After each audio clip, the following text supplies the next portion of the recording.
I'm Craig Blacklock here at Blacklock's Fighting System, Tulsa, Oklahoma, and we're going to show you a bunch of self-defense and life defense things today. None of this works unless you process it and you practice it. I know it sounds crazy, but watching a video is not going to make you safer. You've got to practice these things at home, run scenarios through your head, and we're going to show you, based on two friends of mine in the last couple years that have had some domestic violence situations and hospitalized, two females. And then, of course, 20 years of law enforcement and doing what I do, I've come to realize that society as a whole is getting more violent. There's a lot more violence in domestic violence, and then random attacks on people, not just women, but especially women. And so I want you to be more prepared for that. And so these are very combative. These aren't make you feel good, make you look cool moves. These moves work, and I teach the same stuff to military and law enforcement. One of the things that happens a lot in domestic violence or being randomly attacked, we're gonna go over grabs and chokes, all kinds of things. We're gonna go over some chokes. So in this scenario, Shelby is being choked. She can't get free, because one of the things that you're gonna see when you're being choked, fear, adrenaline, all these things, surprise, are going to take over, and typically men are stronger than women. So Hunter's going to grab her. He's got a choke on her. Typically, she's not going to be able to break Hunter's grip loose. On this one, we're going to do a strike and then followed up by an elbow strike. And remember, I'm not teaching you to fight. In each one of these scenarios, I'm teaching you to escape what's attacking you. And in doing so, you need to remember that you have to escalate the violence as high as you need to go, above what your attacker's doing, to escape. I'm not teaching you crazy jiu-jitsu stuff. I'm not teaching you how to fight. You need to go join a gym somewhere, a real gym that teaches real combatives. These are escalating, becoming violent, and escape techniques. So he's going to choke her. She's going to slap his ears really hard, and then she's going to come through his grip, and then she's going to come back and elbow him, and at that point in time, she would leave. So I'm here, boom, boom, and then you're gone.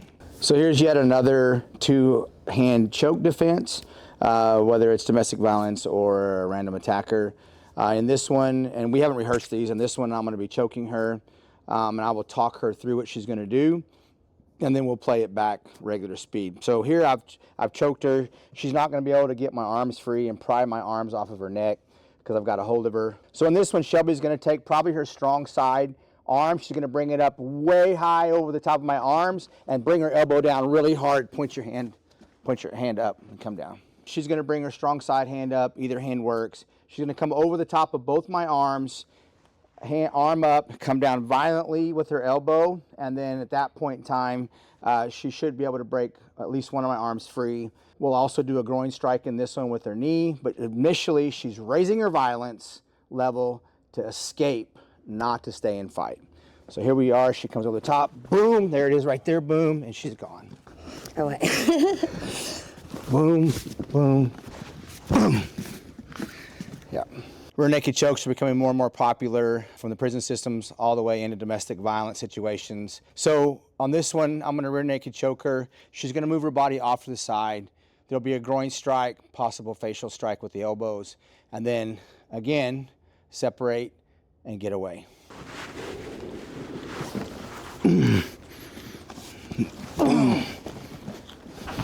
Here, Brittany's going to step off the side with her hips, exposing his man parts. She's going to hit him in his groin, and then whatever elbow she sees or knee she sees, and she's escalating the violence.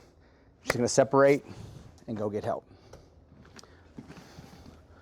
Step off to the side, boom, boom. Yeah. On this one, you can see Shelby's on the ground, and it's much like she's against the wall. Same scenario. So she's going to palm strike his ears to hopefully cause some problems. Come up through the bottom of his arms, and as she does, hook one arm or the other, and then violently thrust her hips, and she's gone. She's going to palm strike his ears as hard as she can. That's just a distraction, maybe mess with his equilibrium a little bit, hopefully hurt his eardrums.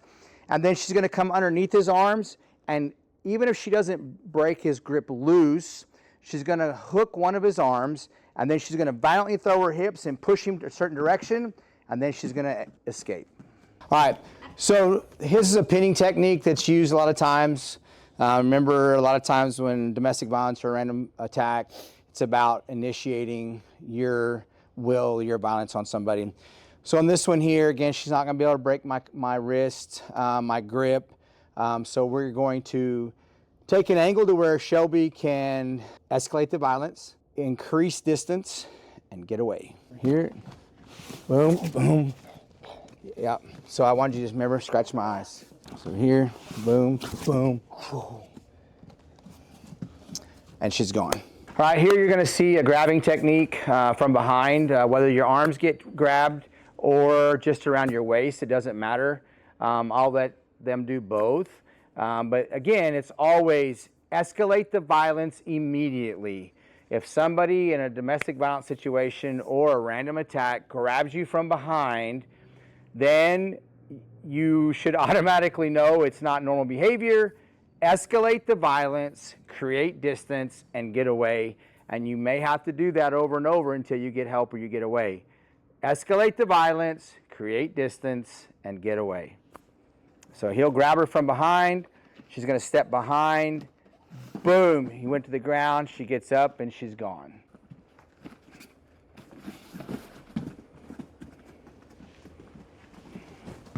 And there you have it. Here we're going to do a grabbing or dragging technique. This is probably going to happen parking lot, at a park, a beach somewhere. Trying to take somebody to a secondary place or to be mobile. And remember, you don't ever want to go mobile. You don't want to get in a car. You don't want to be pulled to a second place for an attack to continue. So on this one, I'm going to be pulling her, dragging her on the ground. She's going to spin around. And there's two things she can do. She can up kick me into the face, or she'll place both of her hips or both of her feet on my hips and she'll shove me away. And remember, it's not always one quick, easy move. Anybody who's teaching you self-defense, it tells you that every technique works every time. They are lying to you and they're going to get you hurt or killed. So in this situation, it's a great example of she may, in trying to escape, have to escalate the violence over and over again until she can create that distance and get away, or someone helps her. And this is a good point for me to tell you. There's only one thing to holler when you're being attacked. It's not fire, it's not help, or any of the things that people are teaching you around the world for self-defense. There's one word, whether you're a child or a female, and it's rape. When you holler rape, it crosses over boundaries of people not wanting to get involved in a domestic altercation. It crosses over color boundaries. It crosses over culture boundaries. Rape is rape anywhere in the world. And if she hollers rape, or you holler rape, while you're doing a self-defense technique, chances are help is coming to you while you're increasing the violence. Here I've got her and I'm dragging her. The only reason somebody's going to drag you is to take you to an alternate location, whether it be behind a tree, behind a building, or to a vehicle to get you out of that area. Never go mobile. So as I pull her, she's going to spin around her body, and then right there she can kick up into my face, boom, or she's going to spin around, there you go, and she's going to push on my hips as hard as she can and push me away, boom, and then she's going to create that distance and get away. In a situation like that, where you have to regain your balance and your base and get to your feet, remember, you may have to continually escalate the violence and fight for your life. This is combat. Anytime anybody attacks you, it's not for a good purpose. You've been pulled into combat and you got to fight like a soldier.